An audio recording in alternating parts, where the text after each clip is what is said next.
예수께서는 자신을 빛으로 스스로 빛이라 말씀하셨고 빛 가운데에 빛이 있을 때에 그 빛을 믿음으로 이제 우리가 빛의 아들이 되라라고 앞에 36절에서는 말씀을 하셨죠. 우리가 참빛 대신 예수를 믿는 것은 곧 영접하는 것이라 했고 그리할 때 하나님의 자녀가 된 권세를 주신다고 말씀을 하셨는데 우리 스스로는 빛이 될 수 없지만 빛이 되신 예수가 내 안에 계시면 우리는 빛의 아들로서 빛의 권세를 갖고 사는 것이거든요. 그러니까 하나님의 자녀된 권세는 곧 빛의 권세가 돼요. 그러니까 빛의 권세는 무슨 권세입니까? 어둠을 물리치는 권세죠. 그러니 어둠은 세상을 말하고 죄악을 말하는데 우리가 예수 그리스도를 내 안에 영접하고 예수와 더불어 살면 그 세상을 이기고 어둠을 물리칠 수 있는 그런 권세의 소유자가 된단 말이에요. 그러니 바울은 세상의 모든 그 미혹과 또는 세상의 욕심, 자랑 다 배설물로 여겼다고 그랬잖아요. 그럴 수 있는 능력, 그럴 수 있는 힘이 어디서 와요?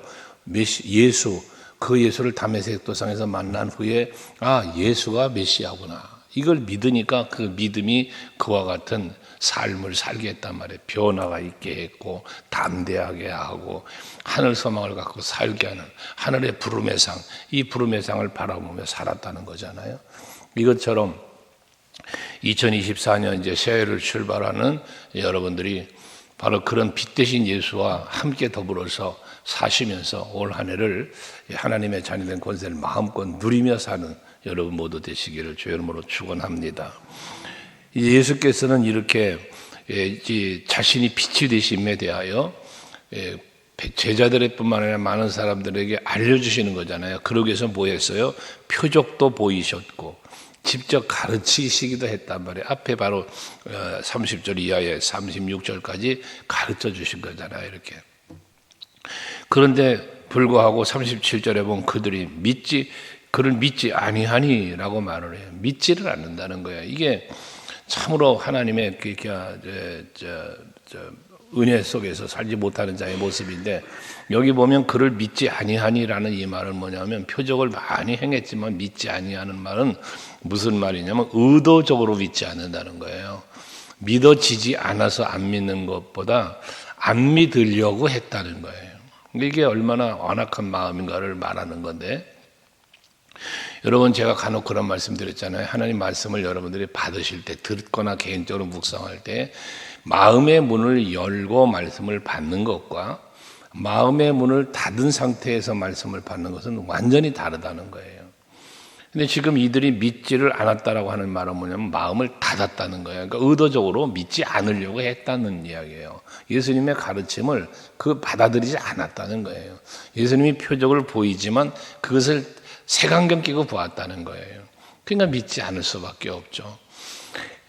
마태복음 10장에 보면 씨 뿌리는 자의 비유를 예수께서 하시잖아요. 씨를 뿌릴 때에 그 씨를 뿌리는 자가 씨를 뿌리는데 길가에 떨어지고 돌짝밭에 떨어지고 가시밭에 떨어지고 좋은 땅에 떨어지고 이 밭에 대한 이야기, 씨에 대한 이야기지만 결과적으로 보면은 씨에 대한 얘기보다 밭에 대한 포커스를 맞추는 거잖아요. 그런데 씨는 하나님의 말씀이고 그 밭은 여러분 사람들의 마음이란 말이에요. 그러니까 내 마음이 길가밭이냐 돌짝밭이냐 좋은 땅이냐 이 마음밭에 따라서 하나님의 말씀이 우리 마음속에 착상되어질 때 거기에 30배, 60배, 100배의 결실을 맺지만 이 말씀이 내 마음판에 착상되지 못하면 다시 말해 좋은 땅으로 되어 심어지지 못하면 결실이 없단 말이에요. 말라 죽고 새가 와서 물어가고 염려와 근심 때문에 가시덤불 때문에 자라지를 못하고 이런다고 말씀을 하셨잖아요. 그러니까 여러분이 빛 가운데 산다라고 하는 말은 내 심령이 좋은 땅이 된 거예요. 그래서 여기에 말씀이 내 안에 착상되는 거예요. 시편 1편 1절에 보면 복 있는 사람은 이라고 말씀하잖아요. 복 있는 사람은. 그 복이 있는 사람은 어떤 사람이라고 그럽니까? 악인의 길을 따라가지 않고 죄인의 길도 서지 않고 오만한 자의 자리도 앉지 않는다는 거잖아요. 왜? 여호와의 말씀이 즐거워서 그 말씀을 주야로 묵상하는 사람이라고 그러잖아요. 이 묵상한다는 말은 읊조린다는 말인데 내가 생활의 현장에서 말씀을 늘 기억하면서 그 말씀을 읊조리면서 산다는 거거든요. 말씀과 더불어 사는 걸 말하는 거예요. 그러니까 이건 뭘 말하죠? 말씀이 내 안에 거하는 거예요. 이게 복 있는 사람은 하나님의 말씀이 내 안에 거하여서 이 말씀이 즐거워 그 말씀을 따라 사는 거예요. 이걸 말하는 것처럼 여러분들이 하나님의 말씀이 믿어지시기를 바라고 또 하나님의 말씀을 항상 아멘으로 받을 마음 자세가 그래야 된다 그 말이에요. 근데 이들은 믿지 않았다는 건 안 믿으려고 작정을 했다는 이야기예요. 그럴 때 38절 이하에 보면 거기 보면 이는 선지자 이사야의 말씀을 이루려 하심이다 라고 말씀을 해요. 그러니까 이들이 믿지 않는 게 선지자 이사야의 말씀을 이루려고 했다. 그러니까 선지자를 통하여 하신 말씀이 이루어진다는 건 뭐예요?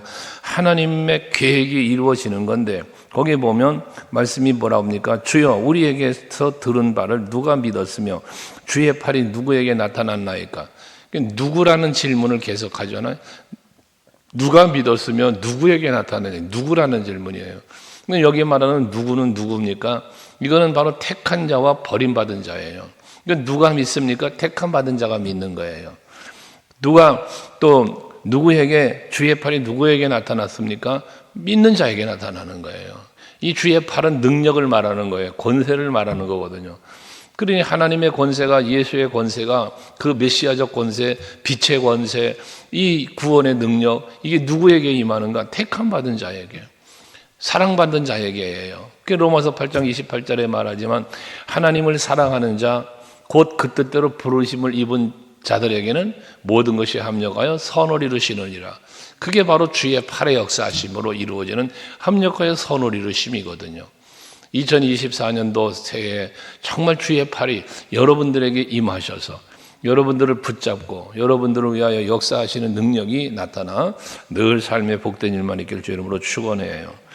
그게 아무나가 아니에요, 여러분. 예수를 믿고 구원받는 게 아무나라는 이거는 잘못된 성경의 해석이에요. 성경이 우리에게 주는 교훈은 분명해요. 아무나가 아니고 물론 누구든지 예수를 믿으면이라고 말씀을 하고 있지만 그러나 그 대상은 아무나가 아니라 택함 받은 족속, 택함 받은 민족이라는 거죠. 여러 민족, 여러 족속 등을 표현하잖아요. 하지만 모두가 아닌 거예요. 예수께서 오셨을 때도 그랬던 것처럼 사도들의 시대도 그랬고 오늘도 마찬가지예요. 우리들이 살고 있는 이 시대도 마찬가지예요. 교회가 있어요. 옆집이 살아도 여러분 예수 안 믿는 사람이 얼마나 많아요. 수많은 복음이 선포되고 여러분 TV 채널만 돌려도 수많은 기독교 방송들이 쏟아져 나오는데요.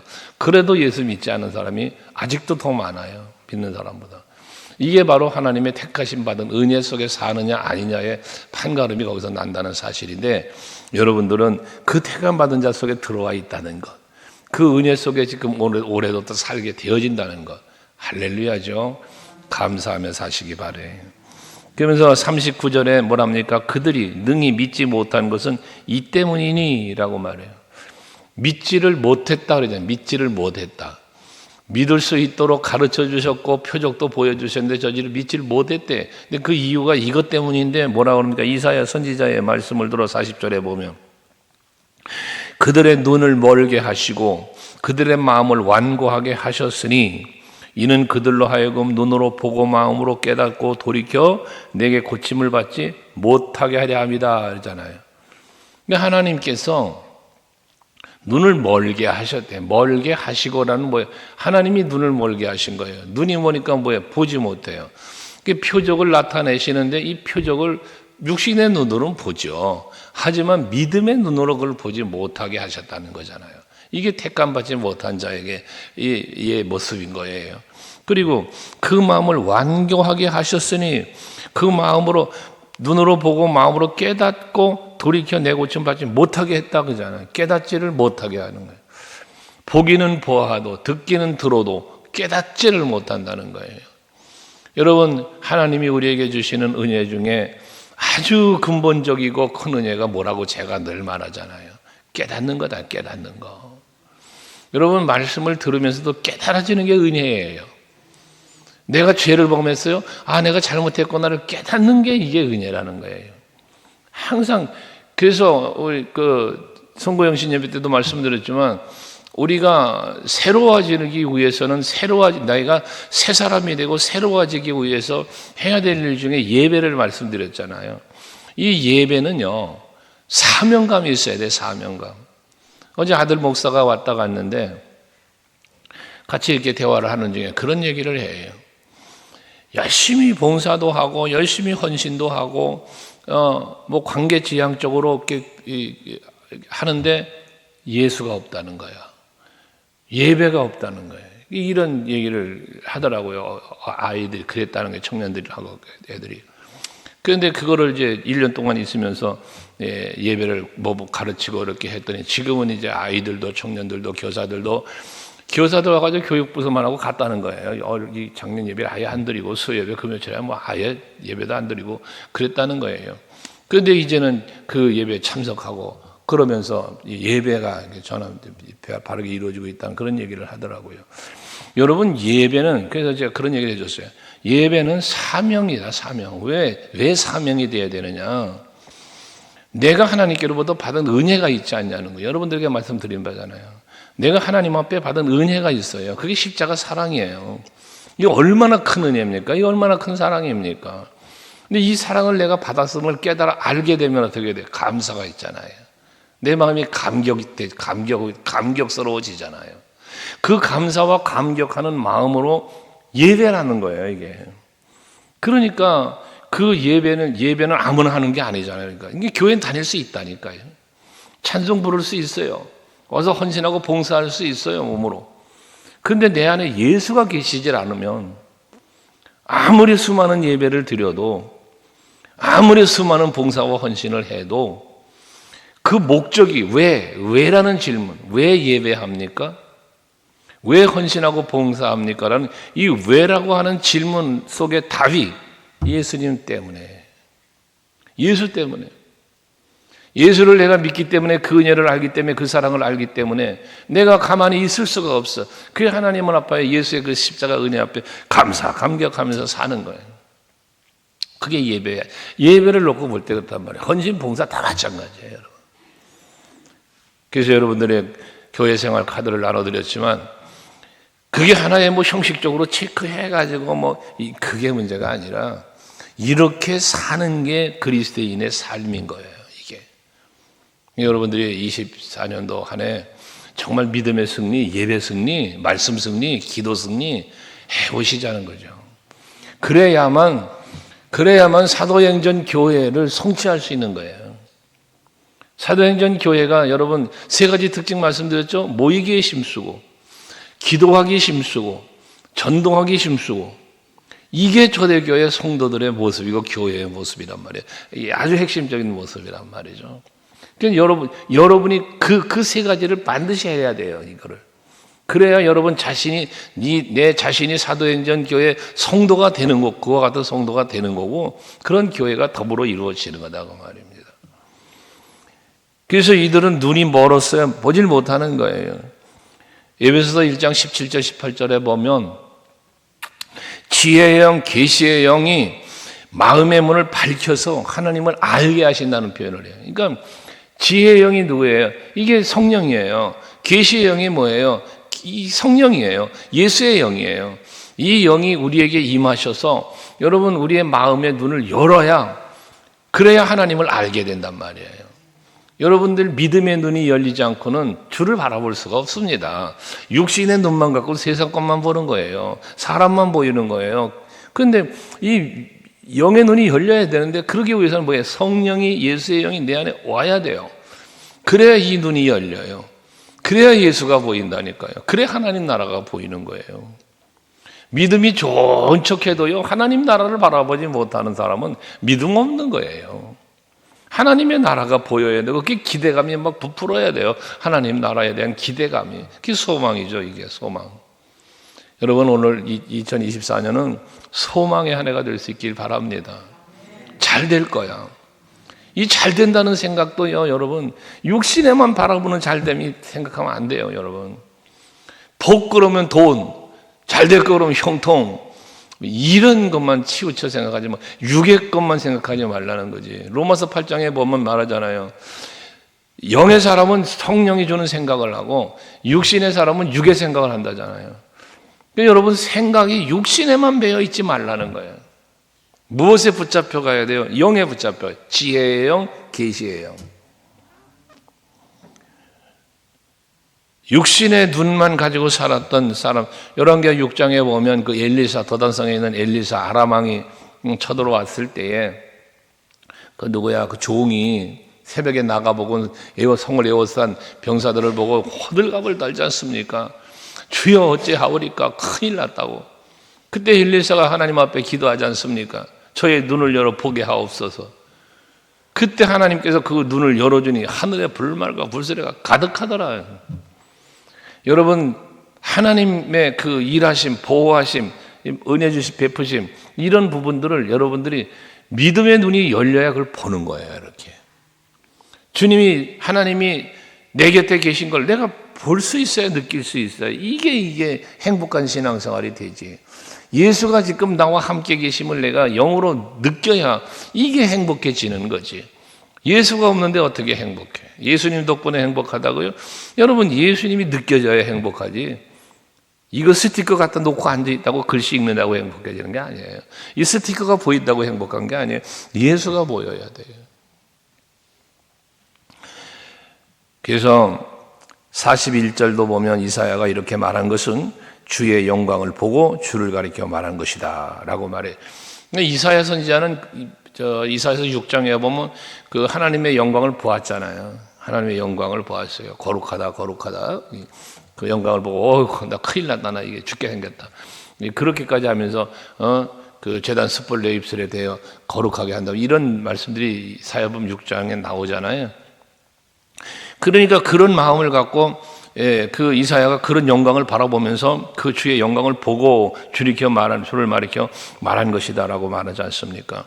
그러니까 우리가 그 뒤에 이제 43절에 말하잖아요. 그들은 사람의 영광을 하나님의 영광보다 더 사랑했다. 영광을 이야기할 때 이 영광은 무슨 영광이냐? 하나님의 영광이에요. 하나님의 영광. 우리가 바라보는 게 하나님의 영광이어야 되는데 대부분 뭘 바라봅니까? 사람의 영광이에요. 나의 영광이에요.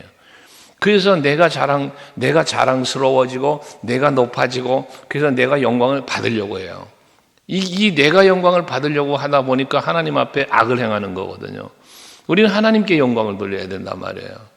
갈라디아서 1장 10절에 보면 사도 바울은 그러잖아요. 내가 하나님을 기쁘게 할까 사람을 기쁘게 할까? 하나님을 기쁘시게 해드리는 것을 자기의 삶의 목적으로 삼고 사는 사람이 바로 바울이었다는 것이죠. 그러니까 너희가 먹든지 마시든지 무엇을 하든지 다 하나님 영광을 하라고 고린도 교회에 편지하며 권하는 거 아닙니까? 그래서 우리가 주의 영광을 보았다라고 말씀하는 것처럼 요한복음 1장 앞에서 14절에 보면 주의 영광을 보았다. 거기도 말씀하잖아요. 독생자의 영광을 보았다 그래요. 메시아 예수가 빛으로 오셨는데 그 빛 대신 예수를 영접하고 하나님이 자녀된 권세를 가지니까 그 하나님의 자녀된 권세를 갖고 빛의 자녀로 눈이 열리니까 뭐에 독생자의 영광이 보이더라는 거예요. 여러분들도 정말 주의 영광이 여러분의 마음으로 심령으로 여러분의 육신의 눈으로조차까지도 그 영광을 볼 수 있는 여러분이 될 수 있기를 바랍니다. 그런데 42절에 보면 그러나 관리 중에 이 관리라는 것은 이제 공회원들이에요. 그들은 중에도 믿는 자가 많은데 바리새인들 때문에 드러나게 말하지 못하니 이는 출교를 당할까 두려움이라 그래요. 예수가 이 사람 메시아구나, 이 보통 사람이 아니구나를 믿는 이 바리새인들이 있었다는 거예요. 그 지도자들이, 공회원들이. 그런데 믿기는 하는데 이걸 드러내질 못했다는 거예요. 왜? 바리새인들 때문에. 예수를 믿는다 그러면 그쪽에서 쫓겨날까봐, 출교를 당할까봐, 유대교에서 출교를 당할까봐 이 믿음을 드러내놓고 믿지를 못했다는 것이거든요. 왜? 세상 권세를 두려워하기 때문에 그런 거예요. 세상 권세 앞에 두려워 떠는 거예요. 하나님의 권세보다도 그걸 바라보았다 생각했다는 이야기 아니겠습니까? 중국 공산당 그 이야기 했잖아요. 중국에 선교 갔을 때 저희들을 가이드하고 했던 그 중국 공산당 그 사람이 있었어요. 간부가. 이 사람은 예수를 믿는 사람이에요. 그러니까 전에는 예수를 믿기 전에는 예수를 믿는 사람들을 핍박을 했고, 바울같이 한국에서 선교 온 목사님들을 자기 손으로 체포해가지고 벌금 매기고 감옥에도 가뒀다 풀어주고 하는 그런 사람이 뭐 100여 명이 넘는다고 그래요. 그랬던 사람인데 예수 믿고 변화가 된 거예요. 그러니까 제가 가서 집회를 하는데 오히려 자기가 지켜주었다니까요. 가서 조선족교회 가서 집회를 원래 못하게 돼 있어요, 외국인이. 근데 그거를 자기가 지켜주며 집회를 하게 하고, 백두산 올라가서는 예배를 드릴 때 방해하는 사람들을 자기가 막 막아주고, 그래가면서까지 가이드를 한 사람이에요. 근데 그 사람이 한 말이 그거예요. 자기는 예수를 믿는다는 거예요. 그러나 드러내지를 못한다는 거예요. 왜? 공산당에서 쫓겨나니까. 그런 이야기를 직접 들은 일이 있어요. 지금 이들의 그런 모습이거든요. 여러분 혹시라도 신앙생활 하시면서 지인들, 친구들이 됐든 이웃들이 됐든 함께 어우러져 생활하는 삶의 현장에서 내가 예수를 믿는 사람으로 내 믿음을 드러내지 못하는 경우가 혹시라도 있습니까? 친구들의 모임 분위기를 어색해 할까 봐 모임의 자리에서 기도하지 못하고 예수를 말하지 못하고 이런 부분들요. 이거 다 그런 모습이거든요. 여러분 24년 한 해는 예수를 자랑스럽게 여기는 여러분 될 수 있길 바랍니다. 내가 구원받은 하나님의 자녀라는 이 권세를 마음껏 선포하고 누리며 사시기를 바라요. 복음은 여러분 속에만 있으면 안 돼요. 예수가 여러분 안에만 있으면 안 되는 거예요. 나의 입술을 통하여 나의 삶을 통하여 증거되고 선포되어져야 하는 거예요. 이게 여러분들에게 주어진 사명이라는 사실도 잊지 마시고 믿음에 승리하는 한 해를 이루고 가시고 이 하나님의 영광을 높이 드러내는 여러분들 될 수 있기를 주의 이름으로 축복합니다. 기도하겠습니다.